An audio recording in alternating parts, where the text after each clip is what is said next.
मंत्री, अरे राजमहल में है कोई या नहीं? ईश्वर, आओ चलो महाराज से आपको मिलाते हैं। चलिए तुरंत मिलवाइए राजमहल में। श्रीमान नारायण नारायण नारायण।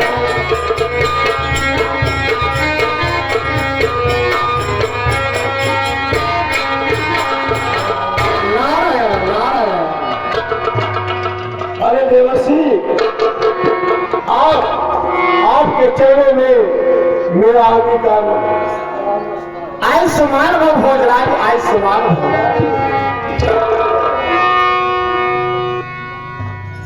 भोजराज, एक बार बहुत पहले मैं आपके पास आया था, कुछ बातें बता के चला गया था कि पृथ्वी पे जितने भी देव बाल बाल ये सब के सब यादव समाज के जितने हैं सब के सब आपके सेवक हैं।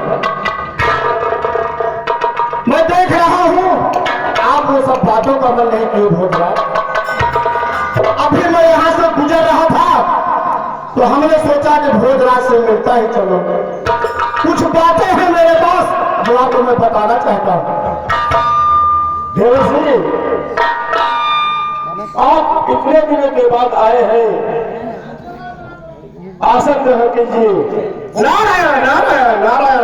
अरे भोजराज, इतने ऋषियों के बाद समय कहा कि राजमहल के सिंहासन पर बैठे। ये राजाओं का काम है कि राजमहल में बैठे। हमारा तो काम है कभी इस लोग कभी उस लोग में भ्रमण करते रहते हैं। देवर्षि, आपका ये उतावलापन ये सिद्ध कर रहा है कि आप मुझे किसी राज की बात बताना चाहते हैं। सही समझ गए भोजराज।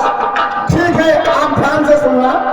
तुम्हारे हाथ से वो बालिका जो छूटी थी,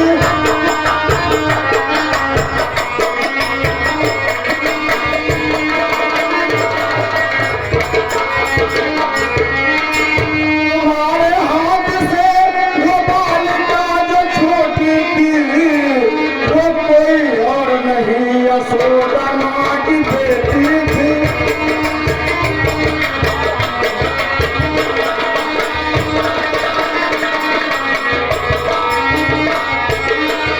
भोजराज, तुम्हारे हाथ से बालिका जो छूट गई थी वह यशोदा माँ की पुत्री थी। वो क्या कह रहे हैं देवर्षि?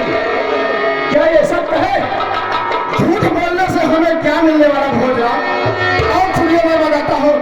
आगवा गर्भ से गायब हुआ वो है वो कहाँ?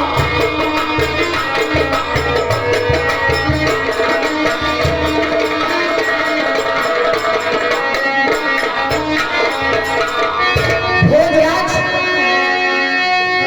मैं एक ऋषि होकर के आपके सामने झूठ कैसे बोल सकता हूँ? और जो ब्रज में घूम रहा कृष्ण कोई और नहीं, वही संतान कंस यादवीय लूटी थी।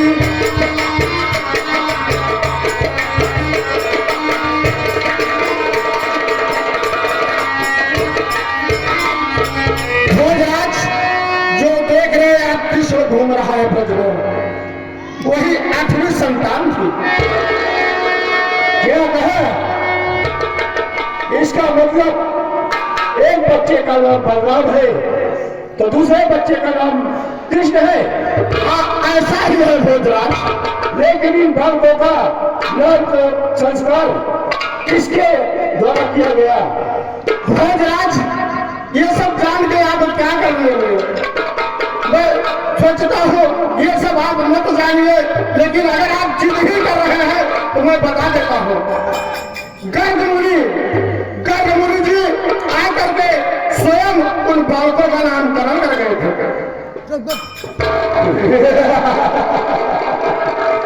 ईश्वर, गर्ग ऋषि तो स्वीकार करती है लेकिन गुप्त स्थान पर इन बालकों का नामकरण संस्कार करने का क्या मतलब है? लोग तरह संस्कार तो अपने हितैषी अपने परिवार में खुशी से धूमधाम से नामकरण संस्कार किया जाता है, लेकिन ये गुप्त स्थान में क्यों किया गया नामकरण? धूमधाम नहीं, नारायण नारायण भोजराज। कहीं कहीं कुछ काम ऐसा होता है गुप्त में किया जाता है। जब इन बालकों का नामकरण किया जा रहा था, गौशाला में ले जाकर के रखा गया, इसलिए किए कि आपकी वजह से पूरी जनता डर रही थी। नंद भी डर रहे थे आपसे, डर के मारे कि कोई राज न जान पाए, वो गौशाला में जाकर के नामकरण किए थे। लेकिन इस बालक का जन्म तो हमारे कारागृह में हुआ था, फिर ये कैसे हुआ? भोजराज, कारागार में जन्म हुआ। जन्म होते ही इन देवकी और वसुदेव के हाथों की बेड़ियां खुल गई थी।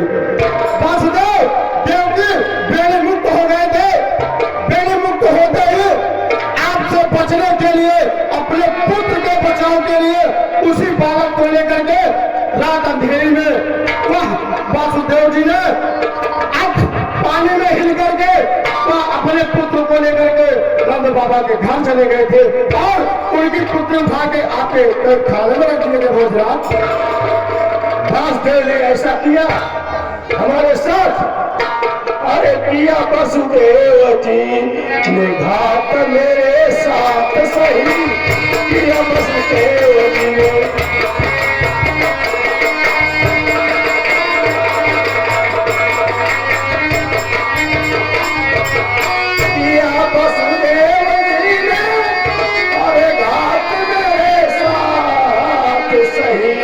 अभी मारूंगा उन्हें चल के अपने हाथ से, अभी मारूंगा।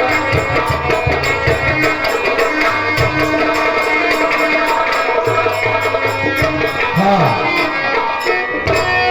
नारद और कंस महाराज के सीन को देखते हुए यह पुरस्कार बड़ी दूर मुंबई से आया है।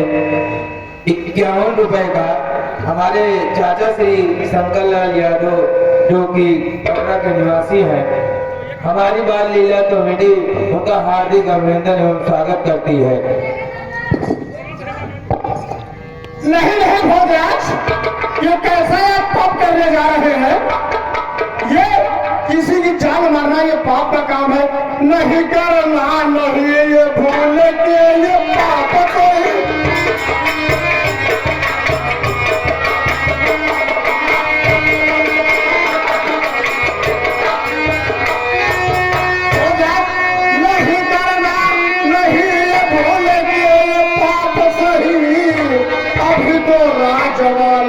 हमने कहा बात करी,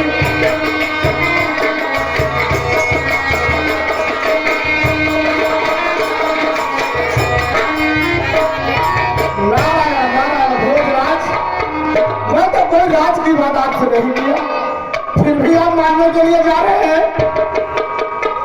देवर्षि, ये आप क्या कह रहे हैं कि मैं एक वास्तव को मारूंगा तो पाप का भागीदार बनूंगा, लेकिन तुम्हारा इच्छा दिया विष्णु,